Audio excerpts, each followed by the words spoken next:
Nah, kegiatan silaturahmi kebangsaan ini kita berharap menyamakan persepsi bahwa ada oknum radikalisme yang mengatasnamakan agama di sekitar kita, apalagi mengatasnamakan pesantren. Ini yang akhirnya mencoreng nama pesantren.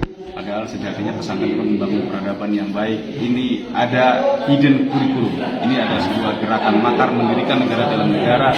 Dan kita berharap dari agenda ini MUI dan Kementerian Agama menindaklanjuti kegiatan ini, termasuk juga membuka hasil penelitian yang lama tentang hasil penelitian yang sudah final dan dibukukan agar segera membuat fatwa terkait masalah NI dan Al-Zaitun sesat dan menyesatkan.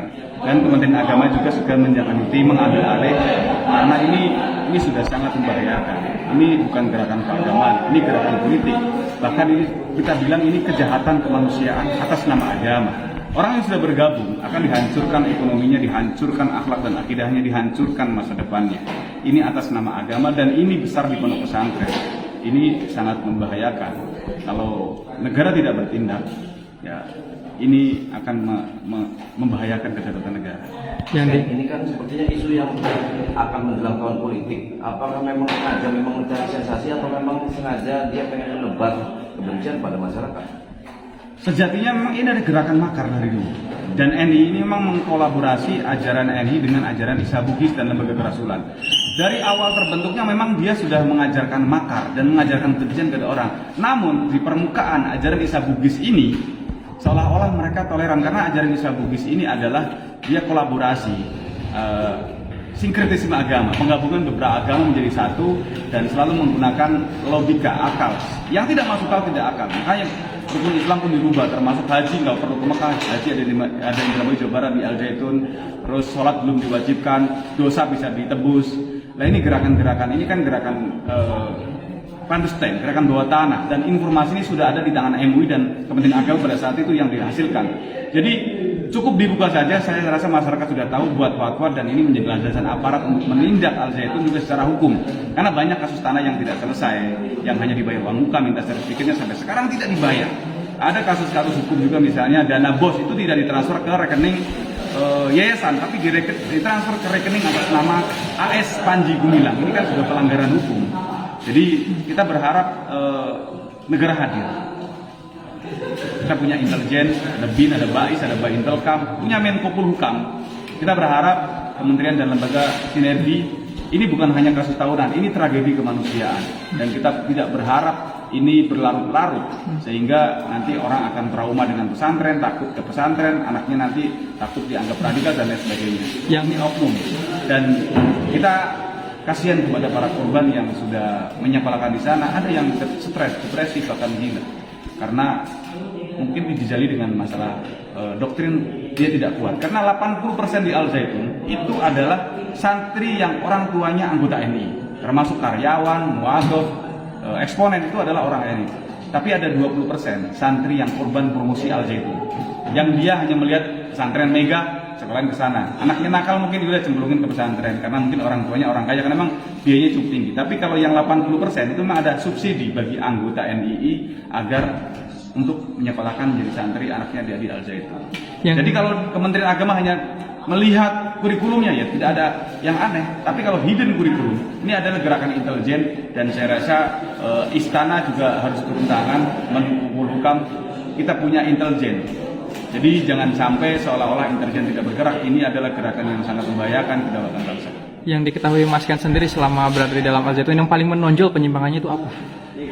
Menghalalkan segala cara dalam hal infak bukan infak sebenarnya, iuran paksa. Jadi di NI ada namanya harta ini adalah diambil oleh pimpinan. Ayatnya adalah ambillah sedekah dari mereka untuk membersihkan diri. Jadi ada yang sampai jual tanah, jual rumah. Terus tadi sholat juga belum diwajibkan, bukan dilarang ya, tapi belum diwajibkan. Jadi mereka mengatakan negara Indonesia masih jahiliyah, masih Mekah, hukumnya bukan hukum Islam, hukumnya Pancasila, tauhid, demokrasi, haram. Jadi ya sholat itu besok ketika negara Islam sudah menang. Jadi sholat bagi mereka adalah sholatnya cari duit, cari orang, menegakkan program negara, karena mereka dididik menjadi seorang negarawan, bukan agamawan. Makanya nggak heran kan sholatnya di Al-Zaitun pakai jas, pakai dasi, Ya, karena mereka pada dasarnya belum diwajibkan kok, dan mereka suka-suka dia karena ini akan membuat mazhab baru, pemikiran baru, dan menurut saya ini bahaya sekali, apalagi syahadat mereka juga dirubah. Syahadatnya bukan tiada Tuhan selain Allah, tapi tiada negara kecuali negara Islam. Barang siapa negara selain negara Islam maka kafir. Dan ini modus-modus pengkafiran ini sangat membahayakan dan membuat perpecahan di masyarakat. Tadi sempat dijelaskan ya perekrutan itu saat orang masuk Al Zaitun. Ya, rekrutannya mereka menggunakan sugesti-sugesti agama dan biasanya menggunakan pertemanan, dan mereka seperti multi level marketing. Pemahaman yang dia yakini ini bukan hanya untuk dia sendiri, tapi harus disampaikan kepada orang lain. Satu merekrut 5, 10, 20, dan dia tidak akan pernah berhenti sebelum mendapatkan pemikiran baru yang menurut dia lebih bagus dari yang dia yakini saat itu. Jadi sakaunya lebih sakau ini daripada narkoba. Kalau narkoba nanti direhabilitasi, dosisnya dikurangi bisa sembuh. Ini merasa paling benar.